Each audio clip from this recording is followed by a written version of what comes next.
ನಮಸ್ಕಾರ ಸ್ನೇಹಿತರೆ ಎಲ್ಲರಿಗೂ ನಮಸ್ತೆ. ದುರ್ಗಾ ಜಿ ಆ್ಯಂಡ್ ಲಾಕ್ಸ್ಗೆ ಸ್ವಾಗತ. ಇವತ್ತು ನಾವು ರುಚಿ ರುಚಿಯಾದ ಗೋಲ್ಗಪ್ಪವನ್ನು ಯಾವ ರೀತಿಯಾಗಿ ಮಾಡೋದು ಅನ್ನೋದನ್ನ ನೋಡೋಣ. ಇದು ಚಿಕ್ಕವರಿಂದ ಹಿಡಿದು ದೊಡ್ಡವರಿವರೆಗೂ ಕೂಡ ಈ ಸ್ನ್ಯಾಕ್ಸ್ ಅಂದರೆ ತುಂಬಾ ಇಷ್ಟ. ಅದಕ್ಕೋಸ್ಕರ ನಾವು ಇದನ್ನು ಮನೆಯಲ್ಲೇ ಯಾವ ರೀತಿಯಾಗಿ ಪ್ರಿಪೇರ್ ಮಾಡೋದಂತ ನೋಡೋಣ ಬನ್ನಿ. ಈ ರೀತಿಯಾದಂಥ ರೆಡಿ ಪೂರಿಯನ್ನು ನಾವು ತೊಗೊಳ್ಳೋಣ. ಇವು ರೇಷನ್ ಅಂಗಡಿಯಲ್ಲಿ ಸಿಗ್ತವೆ, ನೀವು ತೊಗೊಳ್ಳಿ.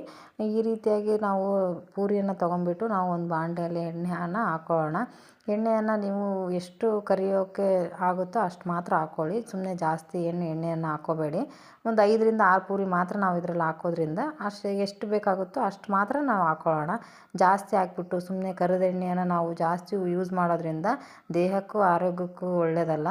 ಈ ರೀತಿಯಾಗಿ ನಾವು 7ರಿಂದ 6 ಪಾನಿಪುರಿಗಳನ್ನು ಈ ರೀತಿ ಹಾಕ್ಬಿಟ್ಟು ನಾವು ಈ ರೀತಿ ಕರ್ಕೋಬೇಕು. ಈ ರೀತಿಯಾಗಿ ಚೆನ್ನಾಗಿ ನಾವು ಬ್ರೌನ್ ಕಲರ್ ಬರೋವರೆಗೂ ನೀಟಾಗಿ ಕರ್ಕೊಂಬಿಟ್ರೆ ತುಂಬಾ ಚೆನ್ನಾಗಿ ಪೂರಿಗಳು ಗರಿ ಗರಿಯಾಗಿ ಬರ್ತವೆ ನೋಡಿ. ಈ ರೀತಿಯಾಗಿ ನಾವು ನೀಟಾಗಿ ಕರ್ಕೋಬೇಕು. ಮೊದಲಿಗೆ ಪೂರಿ ರೆಡಿ ಆದಮೇಲೆ ನಾವು ಇವಾಗ ಪಾನಿಯನ್ನು ಯಾವ ರೀತಿಯಾಗಿ ಮಾಡೋದು ಅಂತ ನೋಡೋಣ ಬನ್ನಿ. ಅದಕ್ಕೆ ಬೇಕಾಗಿ ಅರ್ಧ ಕಟ್ಟಷ್ಟು ನಾವು ಕೊತ್ತಂಬರಿ ತೊಗೋಬೇಕು, ಸ್ವಲ್ಪ ಪುದೀನ ಸೊಪ್ಪು, ಒಂದು ಸ್ವಲ್ಪ ನಾವು ಶುಂಠಿ, ಒಂದು 5ರಿಂದ 4 ಕರಿಮೆಣಸು, ಒಂದು ಅರ್ಧದಷ್ಟು ನಿಂಬೆಹಣ್ಣು, 1 ಚಮಚ ನಾವು ಸಕ್ಕರೆ, 1 ಚಮಚ ಉಪ್ಪು. ನೀವು ರುಚಿಗೆ ಇನ್ನು ಸ್ವಲ್ಪ ಬೇಕಾದರೆ ಹಾಕ್ಕೋಬೋದು. ಇದಕ್ಕೆ ಮುಖ್ಯವಾಗಿ ನಾವು ಹುಣಸೆ ಹಣ್ಣಿನ ರಸ ಬೇಕು. ನಾವು ಪಾನಿಗೆ ಮುಖ್ಯವಾಗಿ ಅದೇ ಬೇಕು, ಅಂದರೆ ತುಂಬಾ ಚೆನ್ನಾಗಿ ಬರುತ್ತೆ ಪಾನಿ. ಇದಕ್ಕೆ ನಾವು ಕಟ್ ಮಾಡಿಟ್ಕೊಂಡಿರುವಂಥ ಆಲೂಗಡ್ಡೆ ಮತ್ತು ನೆನೆ ಹಾಕ್ಕೊಂಡಿರುವಂಥ 3ರಿಂದ 4 ತಾಸು ನೆನೆ ಬಿಟ್ಟಿರುವಂತಹ ಕಡಲೆಕಾಳನ್ನು ನಾವು ಇವಾಗ ಮೊದಲಿಗೆ ಕುಕ್ಕರ್ಗೆ ಹಾಕ್ಬಿಟ್ಟು ಬೇಯಿಸೋಣ. ಕಡಲೆಕಾಳು ಮತ್ತು ಆಲೂಗಡ್ಡೆಯನ್ನು ನಾವು ಜೊತೆಗೇ ಬೇಯಿಸೋಣ. ಇದು ಚೆನ್ನಾಗಿ ಬೆಂದರೆ ಮಿದುವಾಗಿ ಸಾಫ್ಟಾಗಿ ಮಸಾಲೆ ತುಂಬಾ ಚೆನ್ನಾಗಿ ಬರುತ್ತೆ. ಮಸಾಲೆ ಚೆನ್ನಾಗಿತ್ತು ಅಂದರೆ ನಾವು ಗೋಲ್ಗಪ್ಪ ತುಂಬಾ ರುಚಿಯಾಗಿ ಬರ್ತವೆ. ಅದಕ್ಕೋಸ್ಕರ ನಾವು ಇದನ್ನು ನೀಟಾಗಿ ಮಾಡ್ಕೋಬೇಕು. ಇದು ಬೇಯಿಸೋಕ್ಕಿಟ್ಟು ನಾವು ಇವಾಗ ಇದಕ್ಕೆ ಪಾನಿಗೆ ಏನೇನು ಬೇಕು ಅನ್ನೋದನ್ನ ನೋಡೋಣ ಬನ್ನಿ. ಈಗ ನಾವು ತೊಗೊಂಡಿರುವಂತಹ ಕೊತ್ತಂಬರಿ, ಪುದೀನ ಸೊಪ್ಪು ಮತ್ತು ಶುಂಠಿ, ಅದಲ್ಲದೆ ನಾವು ಕರಿಮೆಣಸನ್ನು ಹಾಕ್ಬಿಟ್ಟು ಚೆನ್ನಾಗಿ ನಾವು ಇದನ್ನು ರುಬ್ಕೋಬೇಕು ನೀಟಾಗಿ. ಇದನ್ನ ರುಬ್ಕೊಂಡ್ಮೇಲೆ ನೀವು ಇದಕ್ಕೆ ನೀರನ್ನು ಜಾಸ್ತಿ ಹಾಕ್ಕೊಳ್ಳೋಗಿದ್ರೆ ಇವಾಗಲೇ ಹಾಕ್ಕೊಳ್ಳಿ. ಇಲ್ಲಾಂದರೆ ನಾವು ರುಬ್ಬಿದ ಮೇಲೂ ಕೂಡ ನಾವು ಪಾತ್ರೆಯಲ್ಲಿ ಜಾಸ್ತಿ ನೀರು ಹಾಕ್ಕೊಳಂಗಿದ್ರೆ ಹಾಕ್ಕೋಬೋದು ನೋಡಿ. ಈಗ ನಾನು ಗಟ್ಟಿಗೆ ಸ್ವಲ್ಪ ರುಬ್ಕೊಂಡ್ಬಿಟ್ಟಿದ್ದೀನಿ. ನೀರಲ್ಲಿ ಸುಮ್ಮನೆ ಮಿಕ್ಸಿಯಲ್ಲಿ ನೀರು ಜಾಸ್ತಿ ಆದರೆ ಅದು ಸೋರಿ ಹೋಗುತ್ತೆ ಅಂತ. ಇದಕ್ಕೆ ನಾವು ತೊಗೊಂಡಿರುವಂತಹ ಸಕ್ಕರೆ ಮತ್ತು ಹುಣಸೆ ರಸವನ್ನು ಇದಕ್ಕೆ ನಾವು ಸೇರಿಸ್ಬೇಕು. ಈಗ ನಾವು 1 ಕಪ್ ನೀರನ್ನು, ಅಂದರೆ ಫ್ರಿಜ್ಜಲ್ಲಿ ಇಟ್ಟಿರುವಂತಹ ನೀರನ್ನು ನಾವು ಹಾಕಿದರೆ ಪಾನಿ ಇನ್ನೂ ತಂಪಾಗಿ ತುಂಬ ರುಚಿಯಾಗಿ ಬರುತ್ತೆ. ಅದಕ್ಕೋಸ್ಕರ ನಾನು ಫ್ರಿಜ್ಜಲ್ಲಿ 1 ಲೋಟ ನೀರನ್ನು ಇಟ್ಬಿಟ್ಟು ಅದನ್ನು ಇದಕ್ಕೆ ಆ್ಯಡ್ ಮಾಡ್ತಾಯಿದ್ದೀನಿ.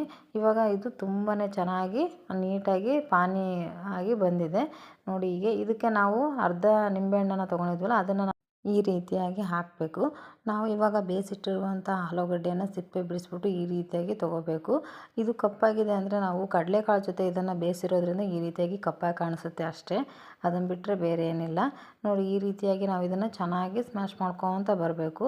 ತುಂಬ ಚೆನ್ನಾಗಿ ನಾವು ಇದನ್ನ ಸಾಫ್ಟಾಗಿ ಈ ರೀತಿಯಾಗಿ ಮಾಡಬೇಕು.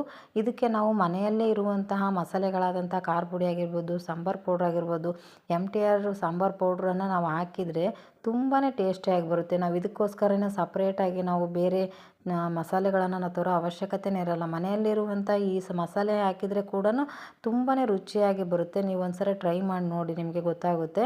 ಈ ರೀತಿಯಾಗಿ ನಾವು ಇದನ್ನ ಫುಲ್ ಎಲ್ಲ ಕ್ಲೀನಾಗಿ ಮಿಕ್ಸ್ ಮಾಡಬೇಕು. ಈ ರೀತಿಯಾಗಿ ಎಲ್ಲ ಮಿಕ್ಸ್ ಆದಮೇಲೆ ನಾವು ಇದಕ್ಕೆ ರುಚಿಗೆ ನೋಡಬೇಕು. ಇದಕ್ಕೆ ಉಪ್ಪು ಅಥವಾ ಖಾರ ಇನ್ನು ಸ್ವಲ್ಪ ಬೇಕು ಅನಿಸಿದ್ರೆ ನೀವು ಹಾಕ್ಕೊಳ್ಳಿ. ಈ ರೀತಿಯಾಗಿ ನೋಡಿದ ಮೇಲೆ ಇದಕ್ಕೆ ನಾವು ಕಡಲೆಕಾಳನ್ನು ಬೇಯಿಸಿಟ್ಕೊಂಡಿರುವಂಥ ಕಡಲೆಕಾಳನ್ನು ಇದಕ್ಕೆ ಹಾಕಬೇಕು. ಈ ರೀತಿಯಾಗಿ ಹಾಕಿಬಿಟ್ಟು ಕ್ಲೀನಾಗಿ ಮಿಕ್ಸ್ ಮಾಡಬೇಕು. ಮತ್ತು ನಾವು ತುರಿದಿರುವಂತಹ ಕ್ಯಾರೆಟನ್ನು ಇದಕ್ಕೆ ನಾವು ಸೇರಿಸ್ಬೇಕು. ಕ್ಯಾರೆಟ್ ಹಾಕೋದ್ರಿಂದ ಕೂಡ ಸಿಹಿ ಸಿಹಿಯಾಗಿ ಅದು ಒಂಥರ ತುಂಬಾ ರುಚಿಯನ್ನು ಕೊಡುತ್ತೆ. ಈ ರೀತಿಯಾಗಿ ಹಾಕಿದ ಮೇಲೆ ನಾವು ಹೆಚ್ಚಿಟ್ಟುಕೊಂಡಿರುವಂತಹ ಈರುಳ್ಳಿ ಕೂಡ ನಾವು ಇದಕ್ಕೆ ಆ್ಯಡ್ ಮಾಡಬೇಕು.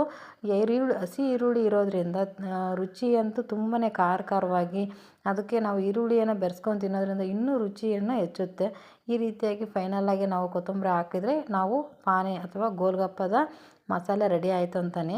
ಇವಾಗ ನಾವು ರುಚಿಯಾದಂತಹ ಗೋಲ್ಗಪ್ಪವನ್ನು ನಾವಿವಾಗ ನೋಡ್ಬೋದು. ಇವಾಗ ನೋಡಿ, ಈ ರೀತಿಯಾಗಿ ಗೋಲ್ಗಪ್ಪ ರೆಡಿ ಆಯಿತು.